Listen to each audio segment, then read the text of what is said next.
been released from illegal, unjust, unwarranted, and inhuman detention by the Bola Ahmed Tinubu regime. NFF people are demons. All armed forces personnel will be withdrawn from within the towns and will go out into the bushes. All checkpoints. Of course, he was replaced. Yes, City Boy don't replace her. The man fuck up. Why you go say me they kill criminals? Why?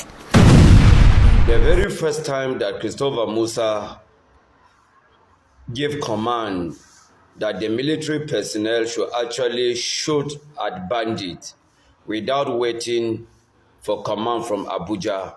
Since that day, I knew that his days are counted. Police at the magistrate court in Abuja this morning, they don't tear gas people again. They can warn themselves, they can't warn me. You can't warn me about my rights. Yes. They are the ones who have to warn themselves about their responsibilities. You see, the insecurity in the north is actually being sponsored by northern's governors, Islamic jihadis. The service chiefs are going to go. The two ministers. Because I don't understand. You know they go to your gas bandits. You know go to your gas people, they kidnap us. The kidnappers, they are living on ransom. Kidnappers get money, they ask for ransom back to back. Every week, they kidnap. Every week, they kidnap. They collect ransom, millions of naira.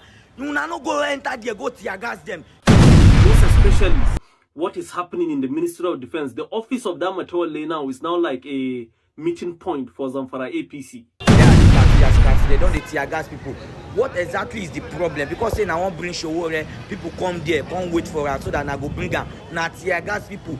Are you people not worried about the safety of the citizens again? And we want to understand what is the circumstances behind the sacking of the Chief of Defence Staff, Christopher Musa. It's not the job of police to take it upon itself to be enforcing court orders that it had interest in. If EFCC does not go after NFF, if EFCC does not probe Amaju Pinnick, if EFCC does not probe Amaju, then EFCC chairman, you don't deserve to be in that seat.